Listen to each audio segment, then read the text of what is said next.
Hi, welcome to Old Path Ministries and our Talking Point series. And I want to take an opportunity today to address one of the common objections that we might get when we're witnessing to people, especially if we're telling them things that Jesus had said. And oftentimes when we'll quote a passage like, for instance, John 14:6, where Jesus says, "I'm the way, the truth, and the life, and no one comes to the Father but through me." And so we'll get people that will raise the objection about, well, so you're the only ones that are right and you're the only ones that have any kind of an answer. And usually it'll be followed up by this of, you're telling me that a God who's so loving is going to send people to hell. And it's usually said in the way of an objection. It's an objection that isn't really in search of an answer. It's more a justification by the people that usually will ask it so that they don't have to hear anything more. And so in their own minds, it's a justification for not listening anymore or not believing. And so what would we want to give as a biblical response to that question? If you've never really sought one out for it, I'd like to address it. And again, there are, I'm sure, plenty of other places that we could go to in the text to find an answer. But Jesus gives us, I think, a very, very good one in John chapter 3. In fact, it's in the verses that come right after Jesus saying that, "For God so loved the world that he gave his only begotten Son, that whoever believes in him will not perish but have everlasting life." So with that being said, if we want to be able to address the question, let me go ahead and take it in two parts. Before giving the answer, I want to really, if I could, challenge the premise and really kind of, I guess, answer the objection with my own question to them. And it would be simply this. The premise of the question from them is, if God's a God of love, then why would he send someone to hell, as though that is something that he does and he desires to do it in this punitive sense. And so, first of all, I would want to say, if God is ultimately a God of love, man doesn't deserve anything. Okay, we're the ones who have offended him. Now, if people don't believe that he exists, that's a whole different problem altogether. But if we're talking to people who might believe to some extent or another that the God of the Bible actually exists, then in that case, we want to be able to really kind of put things in proper perspective. God created everything perfect. Man has corrupted it through the matter of sin, something that we've dealt with in another of these series, within the series. But if that's the case, sin has entered in, and that corruption has brought about a completely unacceptable condition of mankind to approach the true and living and the pure and holy God.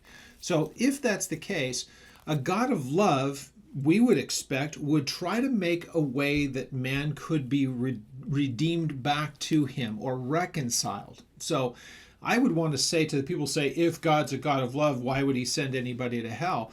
My thing would be, if God's a God of love, he would have overcome mankind's wickedness and propensity to sin and make another way. That's exactly what the Bible teaches. So the premise of the question, I believe, is incorrect at the beginning. But let's go ahead and address that straightforward question. If God's a God of love, why would he send anyone to hell?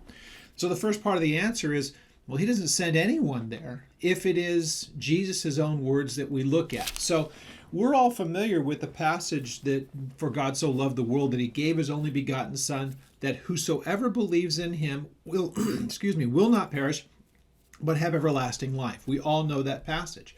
Now, here's the context of it. He is having a discussion with a man named Nicodemus.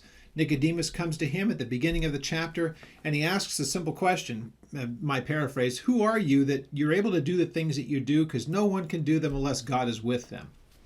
As Jesus is very accustomed to doing, he's not really going to be answering his question because it's kind of irrelevant. Instead, what he wants to get to is the heart of the issue and what Nicodemus's need is. It's not the answer of the question. He says to Nicodemus, "Nicodemus, you must be born again," verse 3. So you must be born again. And then they have this dialogue about what is it to be born again? And then Jesus turns it to this understanding of a spiritual rebirth. So he had had a physical birth, now it's time for a spiritual rebirth, and that's what Jesus focuses in on. How is that going to come to pass? And then Jesus gives the answer kind of starting at verse 14, where he says, even as Moses lifted up the serpent in the wilderness, taken from the book of Numbers 21, I believe, even so must the Son of Man be lifted up. And it's a picture of the cross.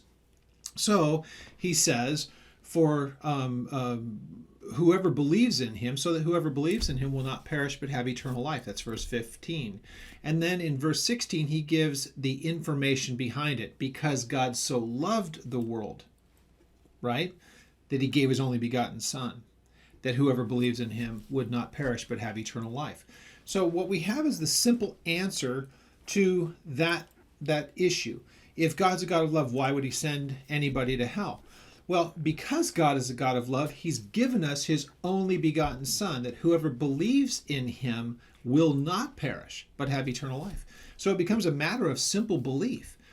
People don't have to. They are not condemned to hell if they would believe. And he addresses that starting in verse 17. And it doesn't usually get read in when we're talking in John 3:16. But Jesus says something that is pivotal to the very question itself. Why would a God of love send people to hell? Notice what Jesus says here. And sin is the issue. Because of man's willful disobedience to what God has said is acceptable to him, that creates the issue of sin. And everyone is in that condition. Now, if that's the case, what is the remedy? We've just heard it. Belief in the person of Jesus Christ. God sent him because he so loved humanity that he gave his only begotten. Died on a cross for the sin of mankind. That's what the Bible teaches. Pretty straightforward. But the very same person who said those words was going to be the person who went to the cross and paid with his life. In verse 17 says this to us. For God did not send his Son into the world to condemn the world, but that the world through him might be saved.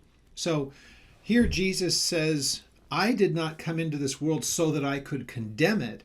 My reason for being sent here again by my Father was that it could be saved. And then he says this in verse 18, and it's very important. It goes to the very heart of our question. He who believes in him is not condemned, but he who does not believe is condemned already. Why? Because he has not believed in the name of the only begotten Son of God. So there you go. Man was condemned already. Why? Because of sin and a lack of belief. So if we want to go to the heart of answering the question, the objection again is thrown out as this. If God is such a God of love, why would he send anyone to hell? The simple answer is he doesn't send anyone there. They're already on their way because of the matter of sin and unbelief. If that person who is in that place of sin and unbelief finally comes to a realization of their need, and that is that I have sinned and fallen short of the glory of God, which is taken from the book of Romans, chapter 3, verse 23, then there is remedy in this person of Jesus Christ, the one who did not come to condemn but to save. So a person is already on their way there is what the Bible teaches. What God has done is intervened in that course and given man an option. So let me say this as pointedly as I possibly can. If a person is going to go to hell, they will have to walk around Jesus to get there because he has given them remedy. This is important for us to understand as Christians, and it doesn't matter necessarily if people are going to believe it or not. We have to be willing to give an answer for it. Whether they believe is between them and the Lord, but we want to be able to give an answer to that kind of an objection and that kind of a question. So I want to try to keep this as simple as possible. We use Jesus' own words, that mankind was already on his way to that destination, separated from God for eternity, what we would call hell. And God has intervened by sending his Son so that man would have an alternative if they so choose to accept it. So for this session of Talking Points, I hope that helps to clear up a little bit. And I would look forward to handling a number of other topics that come up in the day-to-day of things. May God bless you.